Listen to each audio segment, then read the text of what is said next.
वेद प्रेमियों, इसके पूर्व आप सबने दूसरे सूक्त के प्रथम 3 मंत्रों में वायु देवता संबंधी स्तवन और उसके महात्म्य को सुना। वायु आयु प्रदाता हैं, जीवन प्रदाता हैं। उनके साथ मिलकर जब इंद्र आते हैं तो शुभ कर्म में, यज्ञ में एक वैशिष्ट्य आ जाता है। तो इन 3 मंत्रों में वायु और इंद्र की साथ साथ स्तुति की गई। जब 2 शक्तियां होती हैं तो निश्चित है कि उपासक में दोनों के कृपा से मिली हुई शक्ति उन्हें उत्कर्ष देने में अधिक सक्षम हो जाती है। तो वायु तो आयु हैं, वे उस विराट के प्राणों से उत्पन्न हैं और इंद्र ऐश्वर्य प्रदाता है। शतपथ ब्राह्मण में प्राणावै इंद्र कहा गया है। तो प्राणावै इंद्रः, इंद्र प्रत्येक प्राणी में प्राण बनकर रहते हैं। तो यह जानने योग्य बात है कि इंद्रिय शब्द इंद्र से ही बना है। इंद्र प्राणवाची है, इसलिए जब तक इंद्र प्राण रूप में रहते हैं तब तक इंद्रियां सजग रहती हैं। जहां प्राण रूप इंद्र साथ छोड़ देते हैं तहां संपूर्ण ज्ञानेंद्रियां और कर्मेंद्रियां निष्क्रिय हो जाती हैं। तो इस तरह से यह युग्म दुर्लभ युग्म है। और ऋषि ने, मधुछंदा ने जो यह वायु और इंद्र का युग्म ढूंढा है वो दुर्लभ है। तो दोनों समृद्धि के प्रदाता हैं, जीवन प्रदाता हैं, धरती में विकास के कारक हैं और समृद्धि बहुत आवश्यक है। क्योंकि नहीं दरिद्र सम दुख जग माही। तुलसीदास जो परम विरक्त थे, उन्होंने भी इस बात को स्वीकार किया कि भैया संसार में दारिद्र्य के बराबर कोई दुख नहीं है। तो इसीलिए वैदिक ऋषि हमेशा समृद्धि की याचना करते हैं। यद्यपि वे समृद्धि को मात्र उपभोग का साधन नहीं मानते हैं, उस समृद्धि से लोक कल्याण हो, आत्मकल्याण हो और दैन्य वाली अवस्था में आवे। इसीलिए वैदिक धर्म बड़ा संतुलित धर्म कहा गया है। तो यह तो 3 मंत्र जो आगे व्याख्यायित होंगे उनकी भूमिका रूप में प्रस्तुति की गई है। तो जो यह चौथा मंत्र आपके समक्ष प्रस्तुत किया जा रहा है, इसमें कृषि प्रधान देश भारत में समृद्धि के साधन अन्न और फल फूल की याचना की गई है। तो मंत्र इस प्रकार है इंद्रवायु इमे सुता उप प्रायोभिरागतम इंदवो वामुशंति ही। ये गायत्री छंद है। जैसा आप सब जानते हैं कि गायत्री में 24 अक्षर होते हैं, तो एक छोटा सा मंत्र है गायत्री का, और गायत्री मंत्र की महिमा भी बहुत है। कृष्ण ने कहा कि मैं मंत्रों में गायत्री हूं। तो गायनात् त्रायते गायत्री, जिसका गायन करने से त्राण हो, रक्षण हो, वो गायत्री है।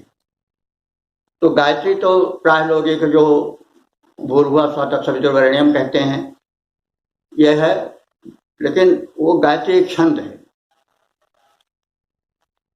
जिसमें कि 24 अक्षर होते हैं।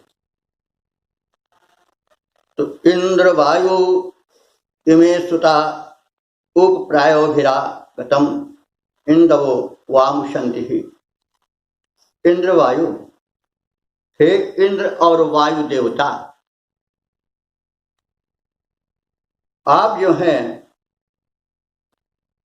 इस हमारे कथन से परिचित हों कि इमे सुता, ये सुता माने उत्पादन, सुत माने पुत्र भी होता है, लेकिन वो भी एक उत्पादन होता है। माता पिता पुत्र को उत्पन्न करते हैं, जैसे कृषक फसल उत्पन्न करता है और फिर उसको सिंचन करते हैं, वृद्धि देते हैं, और फिर फल भी उसके साथ लगा रहता है। तो सुता माने यहाँ पर उत्पादन से संबंधित है। तो इमे सुता, यह जो उत्पादन है हमारा अन्न के रूप में, फल फूल के रूप में, अन्य संपदाओं के रूप में, तो वो सब आपका ही है, आप ही की देन है। और इंद्र और वायु दोनों उत्पादक देवता हैं। इंद्र वर्षा करते हैं, वर्षा से धरती सिंचित होती है, अंकुरण को बल मिलता है, और प्रविध पौधे, फसलें, फल फूलों के वृक्ष जो है वे विवर्धित होते हैं। और उस विवर्धन में जब पुष्पानयन होता है तो परागण का काम वायु देवता करते हैं। पुंकेसर और जो उसमें गर्भ केसर होता है, पवन के झोंके आकर के उनको अपने मूल स्थान से हटा करके परस्पर मिला देते हैं, जिससे वो पुष्प जो है वो फल या बीज बन जाता है। इंद्रदेव सहायक हैं, उनके विषय में भी कहा गया, जैसे हमने इसके पूर्व कहा था, कि इंद्र वो सूक्ष्म शक्ति है जो कि मेटाबॉलिज्म हम उसको कह सकते हैं, एक वस्तु को दूसरे में परिवर्तित करने की शक्ति। जैसे चारे से गाय में दुग्ध कैसे आ जाता है, तो उसके पीछे के रहस्य में कल हमने मंत्र प्रस्तुत किया था। यह है कि इंद्र की सूक्ष्म शक्ति कार्य करती है। तो कहने के मतलब उत्पादन जिसके बल पर समृद्धि आती है, उसमें इंद्र और वायु दोनों का सहयोग रहता है। इससे इंद्र वायु इन दोनों मिले हुए देवों द्वारा समृद्धि की कामना प्रस्तुत मंत्र में की गई है। तो देवों का आवाहन किया जाता था यज्ञ में, और उनके स्तवन के साथ उनसे शक्ति की याचना की जाती थी, क्योंकि याचना किसी बड़े से करना चाहिए। और जब तक हम अपनी कामना नहीं प्रकट करेंगे, याचना नहीं करेंगे, तब तक कैसे पाएंगे। कहा जाता है कि पुत्र रो करके अपने माता से दूध की याचना करता है, तब दूध पाता है। तो इसलिए याचना जो है किसी ऊंचे से करना बुरा नहीं है। परमात्मा से कहा है दाता एक राम, भिखारी सारी दुनिया। तो उस दाता से, ये दैवी शक्तियां दाता हैं, देव का अर्थ ही हुआ कि देने वाला, तो इनसे याचना आवश्यक है। हम द्वार द्वार पर भिक्षाटन न करें, उन दिव्य शक्तियों से याचना करें जिनसे यह धरती बनी है, आकाश बना है, जीवन बना है, शरीर है। तो उनसे ऋषि याचना करता है, क्योंकि बिना याचना किए हुए कोई चीज कैसे मिलेगी, उससे सामीप्य कैसे होगा। याचक और दाता का युग बनता है और उससे कार्य सिद्ध होता है। तो ऋषि मधुर छंदा कह रहे हैं कि इमे सुता, यह जो मेरा उत्पादन है, इंद्र वायु, हे इंद्र और वायु देवता, वो आपका ही है, मेरा नहीं है। लेकिन मैं उसे मुक्त हस्त देता रहता हूं, इसलिए और की आवश्यकता पड़ती है। इसलिए प्रायोभिरागतम,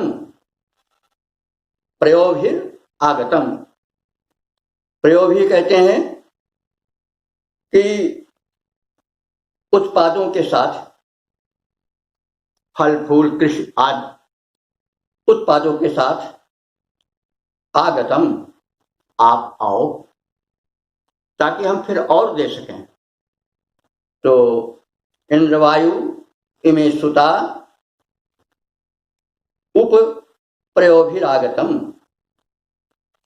हे इंद्र और वायु देवता, यह उत्पादन आपका है और हम अधिक से अधिक दे सकें, इसलिए प्रयोभी, अन्य उत्पादों के साथ आप कृपया इस यज्ञ में पधारें। इंदवो वाम उशंति ही, इंदवो वाम उशंति ही माने क्योंकि, ये अव्यय है, निपात है। क्योंकि इंदवो, इंदव ऐश्वर्य, ऐश्वर्य जो है वो वाम माने वाम उशंति, वाम माने आप दोनों को, उशंति यानी बुलाते हैं। यानी ये जो उत्पाद हैं, समृद्ध की सामग्रियां हैं, जिसे इंदवा कहा गया है, वे आपकी प्रतीक्षा कर रहे हैं। तो इसलिए हमारे आवाहन पर जो कुछ आपने दिया है उसे हम आपको समर्पित करते हैं और वे समर्पित वस्तुएं आपके आगमन की प्रतीक्षा करेंगे। इसलिए अविलंब आप हमारे इस यज्ञ भूमि पर आओ, यही आपसे प्रार्थना है। तो इसका जो पद्य रूपांतरित रूप है वो ऐसा है, हे इंद्रदेव, हे वायुदेव, तुमसे यह विनय हमारी है, उत्पन्न आप द्वारा यत किंचित वस्तु सृष्टि में सारी है। आओ समीप, अन्नादिक का उत्तम अनुदान लिए स्वामी अर्पित करता हूँ, प्रिय पदार्थ स्वीकार करो अंतर्यामी। तो इस प्रकार से समर्पण और प्राप्ति का दुर्लभ संयोग इसमें है। हम पावे, हम उस परम शक्ति वस्तु की उपलब्धि करें और उसको उसे भी दें, और उसके जो बनाए हुए अन्य प्राणी हैं उन्हें भी शुद्ध भाव से समर्पित करें। यह जो है इस मंत्र का सार कहा जा सकता है।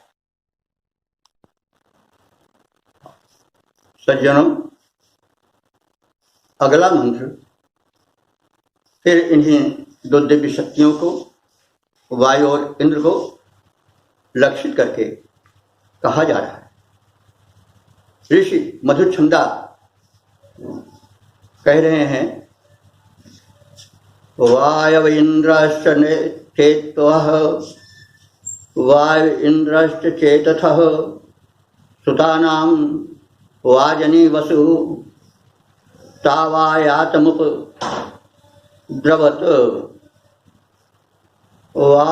वायु इंद्रश्च, वायु हे वायु देवता, इंद्र च और इंद्र देवता, चेतथा, चेतथा माने आप जानते ही हो, आप दोनों को विदित है। सुतानाम वाजिनी वसु, कि हमारे जो सुत हैं, यह ऋषि कह रहा है, ऋषि आश्रम में तो ऋषि जो थे पहले विवाहित होते थे, उनके सुत होते थे, पुत्र होते थे। यहाँ सुत का अर्थ पुत्र के लिए है। और आश्रम में ब्रह्मचारी होते थे, वे भी उनके पुत्र ही माने जाते थे। वे गुरु होते थे, आचार्य होते थे और वे उनके अंत्यवासी थे। ज्ञान गर्भ में उन्हें ग्रहण करता था और गुरु उनको पुनर्जन्म देता था ज्ञान से मंडित करके। यह हमारी आश्रम की प्रथा थी। तो ऋषि अपने आश्रम को समृद्ध बनाने के लिए वायु और इंद्र से प्रार्थना करता है, हे उभय देव प्रवर, आप तो चेतथा जानते ही हो। क्या जानते हो? कि सुता नाम माने हमारे पुत्रों के और शिष्यों के विषय में। वाजिनी वसु, वाजिनी वसु का अर्थ होता है, वाजिनी माने अन्न और वसु माने धन संपत्ति।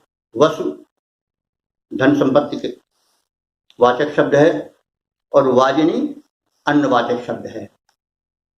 तो अन्न और धन हमारे पुत्रों और शिष्यों के पास किस स्थिति में है, इससे आप परिचित हैं। तो परिचित हैं तो हमें बताने की आवश्यकता नहीं है, क्योंकि आप लोग अंतर्यामी हो, सर्वशक्तिमान हो।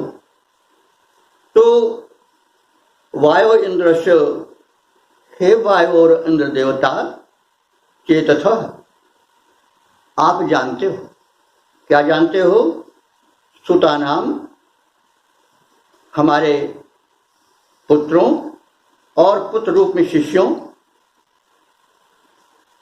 के विषय में, और ये भी जानते हो कि वाजिनी वसु, उनके पास वाज, देखिए बाजरा शब्द शायद बारिश ही से बना हो, कहा जाता है। वाज माने अन्न होता है। तो वाजिनी तो अन्न के विषय में और अन्य फल फूल तथा धन के विषय में आप अवगत हैं। तो अब क्या करें? तावा यातमुप उपद्रवत, तावा का खंड हो तव आयातम उपद्रवत। तावा आयातम सन से हुए, तव आयातम का तावायातम हो गया सन से। तो तव आयातम, उन दोनों के लिए, हित के लिए आप आवें। और उप माने समीप, द्रवत माने शीघ्र। तो उन हमारे पुत्र तुल्य शिष्यों अर्थात पुत्र और शिष्यों, इन दोनों के हित के लिए आप शीघ्र ही इस यज्ञ भूमि पर आए। मतलब एक सपाट भावार्थ है कि हे वायु देवता, हे इंद्र देवता, तुम हमारे पुत्रों और शिष्यों के अन्य धन विषयक सूचनाओं से पूर्ण परिचित हो। उन्हें अन्न धन धान्य से समृद्ध करने हेतु इस यज्ञ भूमि पर उनके हितार्थ शीघ्र ही पधारो। पद रूपांतरण है, हे वायुदेव, हे इंद्रदेव, तुमसे कुछ छिपा नहीं भगवन, तुमको स्थिति का पूर्ण ज्ञान। तुम पुत्रों और सुशिष्यों को धन अन्न संपदा से परिचित तुम पुत्रों और सुशिष्यों की धन अन्न संपदा से परिचित अंतर्यामी हो, जान रहे कैसे उन सब का होगा हित। यज्ञ स्थल पर आइए शीघ्र, देने उनको समृद्धि दान। हे वायुदेव, हे इंद्रदेव, तुमसे कुछ छिपा नहीं भगवन, तुमको इस स्थिति का पूर्ण ज्ञान। तो इस प्रकार से ऋषि जो है वो आवाहन करता है इस युग्म का इंद्र और वायुदेवों के, और उनसे अपने आश्रम के निवासी शिष्यों और पुत्रों के कल्याण की समृद्धि की कामना करते हुए ये इसका सार। अगला मंत्र पुनः वायु और इंद्र को समर्पित है। ऋषि निवेदन करता है कि वायु इंद्रश्च, हे वायु और इंद्र देवता, सुन्नत माने उत्पन्न करने वाले हो तुम। आयातम, अब आ जाओ। उप माने समीप, आयातम उप। निष्कृतम, निष्कृतम का अर्थ हुआ फल प्रदान करने के। तुम दोनों हमें हमारे सत्कृत्यों के फल प्रदान करने हेतु शीघ्र आओ, क्योंकि फल नहीं तो सब कुछ निष्फल है। तो इसीलिए प्रार्थना इन युगल देवों से है। आयातम उप, समीपाओ, निष्कृतम माने कर्मफल को, मक्षित्वा, मक्षित्वा माने शीघ्र ही, इच्छा माने इस प्रकार, कर्मफल को इस प्रकार आकर के हम सबको प्रदान करके धन्य करो और अविलंब आओ। और धिया माने बुद्धि द्वारा हमारा कल्याण करो। तो अर्थ भावार्थ इसका इस प्रकार से है, हे वायु और इंद्र देवता, आप दोनों कर्म फल प्रदाता हैं। मनुष्य कर्म फलों को प्राप्त होते हैं, जो जस करे सो तस फल चाखा, ये सिद्ध वाक्य है। तो हम शुभ कर्म करते हैं, इसलिए आपसे उसके फल की कामना भी करते हैं। आप शीघ्रता से आओ। और इस प्रकार आप दोनों के आगमन द्वारा हमारी बुद्धि में कुछ खोट हो तो उसको सद्मार्ग की ओर प्रेरित करो, और हमारे आश्रम में जो रह रहे हैं वे कल्याण को प्राप्त हों, यह आपसे सादर प्रार्थना है। इसका छंदोबद्ध रूप इस प्रकार से है, हे वायुदेव, हे इंद्रदेव, फल कर्मों को देने वाले तेरे माध्यम से मनुज वृंद फल निज कर्मों के पाते हैं। अविलंब पधारो, अविलंब पधारो हे भगवन, कल्याण हमारा करने को हम सभी उपासक स्तुतियों के द्वारा तुम्हें बुलाते हैं। प्रेरणा भरो अंतर्यामी, तत्कर्मों में हो लीन बुद्धि, सब इस प्रकार शुभ प्राप्त करें। कल्याण कामना लाते हैं, तेरे माध्यम से मनुष्य वृंद फल निज कर्मों के पाते हैं। तो इस प्रकार से कर्म फल प्रदायक इंद्र और वायु से प्रार्थना इस मंत्र में की गई है।